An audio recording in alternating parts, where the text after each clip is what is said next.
నమస్తే ఫ్రెండ్స్. మంగ్లీ విషయంలో ప్రజల యొక్క అంటే లోపల వెరిఫికేషన్ చేసి వస్తున్నటువంటి కాళ్ళను బట్టి చూస్తే చాలా మందిని డబ్బున్న వాళ్ళని టార్గెట్ చేసినట్టు వెరీ క్లియర్ గా కనబడతా ఉంది. ఈ మైక్రో ఫైనాన్స్ అనేటువంటి పేరు మీద ఎంప్లాయీస్ కూడా చాలా మంది 10 లక్షలు 20 లక్షలు కట్టి చెప్పుకోనికి ఇజ్జత్ పోయే వాళ్ళు చాలా మంది ఉన్నారు. కాబట్టి వాళ్ళు బయటికి రావట్లేదు అనేది ఒకటి. ఇంకా పేద వర్గాల నుంచి అసలు నలుగురు ఇప్పటికే చనిపోయినటువంటి పరిస్థితి. ఇంకా ఎంతో మంది బంగారం ఆస్తులు కుదబెట్టుకొని లోన్లు తీసుకొచ్చి డబ్బులు కట్టినటువంటి వాళ్ళు ఉన్నారు వీళ్ళ పరిస్థితి. అయితే ఇక్కడ ఒక మనిషికి అహంకారం ఉన్నా, అజ్ఞానం ఉన్నా, లేదంటే లెక్కలేనితనం ఉన్నా ఇవి ఎంత ప్రమాదకరంగా ఉంటాయని చెప్పడానికి ఈ మంగ్లీ ఒక ఉదాహరణ. ఇప్పుడు మధు అనే తోడు డైరెక్ట్ అన్ఎడ్యుకేటెడ్ 10th చదివేండి, ఇదంతా డ్రైవింగ్ ఫీల్డ్, డబ్బులు సంపాదాలనే టార్గెట్లో అంటే ఇప్పుడు చేపలకు గాలం వేస్తే ఏ విధంగా పడతాయో అదే విధంగా జనాలు మొత్తం ఏం చేశారంటే డబ్బు నేర చూపి వీళ్ళ యొక్క హైఫై మెయింటెనెన్స్ చూసి ఆఫీసులు చూసి పేద ప్రజలను నమ్మకంగా ఉండి నమ్మించి వంచినటువంటి తీరు. చదువుకోని మూర్ఖులు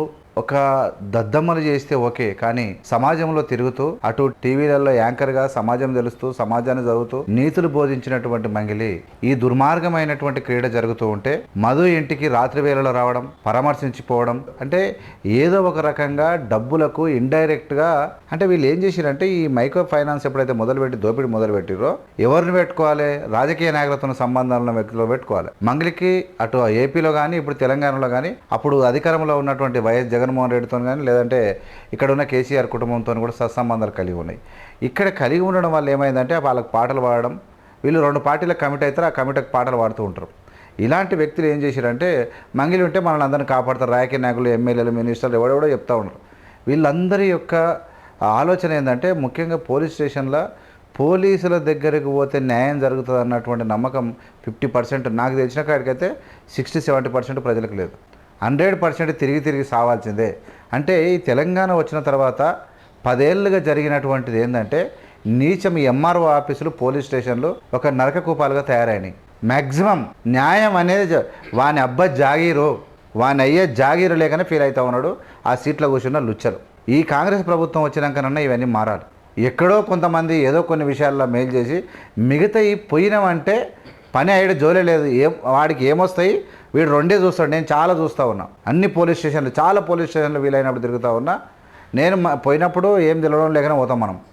ఇలా పొజిషన్ ఎంత ఉంటుంది, ఎంత ఘోరంగా తయారయ్యారంటే అవి మా వసూలు చేసేటువంటి కర్మాగారాలుగా తయారయ్యారు. మనం ఎమ్మెల్యేతో మంచిగున్నామా, రాజకీయ నాయకులతో మంచిగున్నామా, ఆయనతో మంచిగున్నట్టు నటించి తర్వాత మనం చేసి అంటే ఎమ్మెల్యేకి కూడా తెలియని సగమే వాడేం చేస్తాడు, నా మనిషి అనుకుంటాడు తప్ప లోపల గుంజేది ఇవి నరక కూపాలుగా తయారైన ఇవన్నీ మారాలి. ముఖ్యంగా మంగిలి అనేటువంటి మూర్ఖురాలు చేసినటువంటి విధానం ఏంటంటే ఎప్పుడైతే మైక్రో ఫైనాన్స్ ఏదైతే మంగిలి దృష్టిలో పడ్డదో దీన్ని ఇమ్మీడియట్గా గవర్నమెంట్ దృష్టి కానీ పోలీసుల దృష్టి కానీ తీసుకొచ్చి లేదా వాళ్ళందరినీ మందలించి ఇదొక చెత్త వ్యవహారము మనం అందరం కలిసి దోపిడీ చేసి, ఎందుకంటే ఎవడో ఇప్పుడు మంగిలి తెలియకుండా పెద్ద కంపెనీ ఉంది, ఆ కంపెనీ జాయిన్ అయింది, ఏదో ఆమె అందరి లోపల గుంపులకు పోయింది కాదు. ఎవడైతే ఈ కంపెనీ పెట్టిరో మదానితోలు ఒక 5-6 మంది వీళ్ళంతా వాళ్ళకి మంగిలికి తెలుసు ఈడే సృష్టించడని.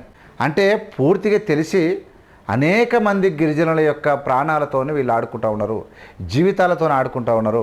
వీళ్ళు ఏమనుకుంటారు అంటే ప్రతి ఒక్క మోసగానికి, ప్రతి ఒక్క లుచ్చకు, ప్రతి ఒక్క వెధవకు మనం మర్డర్ చేసినా కానీ మోసం చేసినా కానీ ఖచ్చితంగా మనకు లాయర్లు ఉంటారు, పైసలు పడేస్తే అన్నీ జరుగుతాయి అనుకుంటారు. ఇక్కడ ఈ మంగిలి విషయంలో పెద్ద పబ్లిసిటీ అయింది కాబట్టి పోలీసులు కానీ, కోర్టులు కానీ, లాయర్లు కానీ ఎవడెవడైతే చేసిండో ఇప్పుడు జైలుకు పోయిన వాళ్ళంతా పోతారు, వీళ్ళు బయటికి తెస్తారు, అయిపోతుంది అనుకుంటారు, అందరూ మొత్తం అయిపోతుంది అనుకుంటారు. అంటే ఎంత ప్రమాదకరంగా తయారైంది వ్యవస్థలు అని చూడండి. కన్నీరు మున్నీరు అవుతున్నటువంటి పేద ప్రజలు, ముఖ్యంగా 70-80% గిరిజనులనే మోసం చేసారు. గిరిజనులు హంగామా చూపించి వీళ్లకు జీవిత కారాగార శిక్ష పడాలి. పేదలను ఇలా ఒక ఎంత మోసం అంటే ఇది మామూలు మోసం కాదు. అద్దు భయం లేకుండా కోర్టులు ఉన్నాయి, పోలీసులు ఉన్నారు, రాజకీయ నాయకులు ఉన్నారు, వ్యవహారం ఉందని తెలిసి మన ప్రజలను, మన పేద ప్రజలను నట్టేట ముంచినటువంటి నీచమైన టీమును వీళ్ళను పాతరేయాలి, వీళ్ళకి శిక్షలు పడాలి. ఇంతవరకు ఈ రాష్ట్ర ప్రభుత్వం అయినా, ఈ పోలీసులైనా, పోలీస్ హైయర్ అథారిటీ అయినా ఈ వీడియోను చూసైనా వీళ్ళని సొమోటోగా తీసుకుంటారా, ప్రజలను కేసులు చేస్తారా, లేకుంటే రాజకీయాలకు ఆ రొంపులో పడి పేదల బతుక ఆగమవుతుందా అనేది చాలామంది వెయిట్ చేస్తూ ఉన్నారు. 100% మంగిలి అనేటువంటి మహిళ దుర్మార్గంగా తెలిసి కూడా ఈ నీచుడు అనే మద అనేటువంటి ఇంకెవడో ఉన్నారు కొంతమంది, అభిషేక్ అంట, ఈడు శివ మా తమ్ముడు కానీ మంగిలి ఆయన మీడియా ముందు ఆడినటువంటి నాటకం, మంగిలి లాయర్ ఆడినటువంటి నాటకాలు అయితే మామూలుగా లేవు. హై పిచ్చులు ఉన్నాయి, హై లెవెల్లో ఉన్నాయి.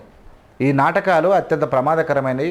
పేదల బతుకు, రాష్ట్ర ప్రజలు అసలు ముఖ్యంగా ఏమైంది తెలుసా, ఇంతకు మొదలు ఎట్లుందంటే పోలీసు వాళ్ళు అంటే భయపట్టేది.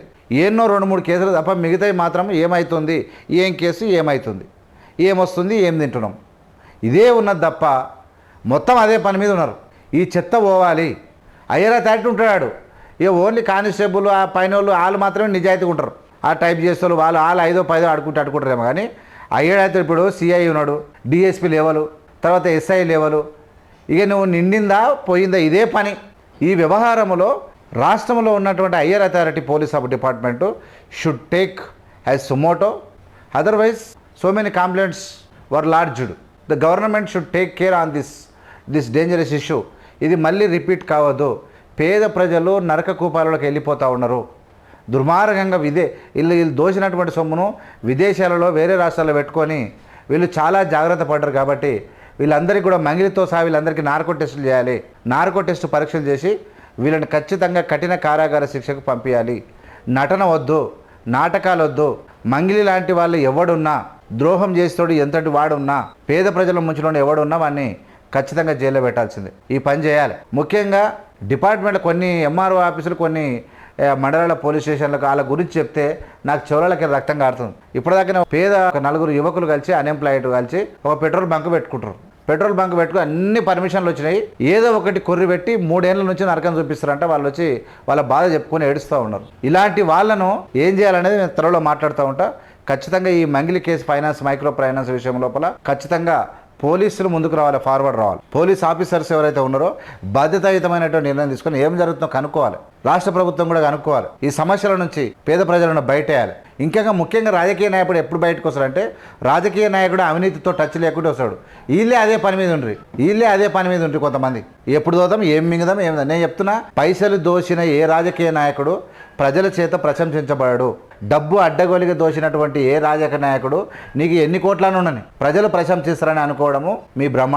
ఎంతో బతుకుదెరువు కోసం, ఉండడం కోసం, ఖర్చుల కోసం మామూలు. కానీ కొంతమంది లూటి కార్యక్రమాలు ఉంటారు. ఆ బీఆర్ఎస్ పార్టీలో అదే జరిగింది. వీటన్నిటిని సమూలంగా ఆలోచన చేయాల్సిందిగా ఈ వీడియో అందరికి చేరే విధంగా మీరు పంపాల్సిందిగా మీ అందరూ విజ్ఞప్తి చేస్తా ఉన్నా. త్వరలో ఇంకిన్ని బాధ్యతత్వం తెలుసుకునే అనేకమైన విషయాల మీద ముందు మాట్లాడడానికి ప్రయత్నం చేస్తాం. Thank you so much. జై భీమ్, జై భారత్.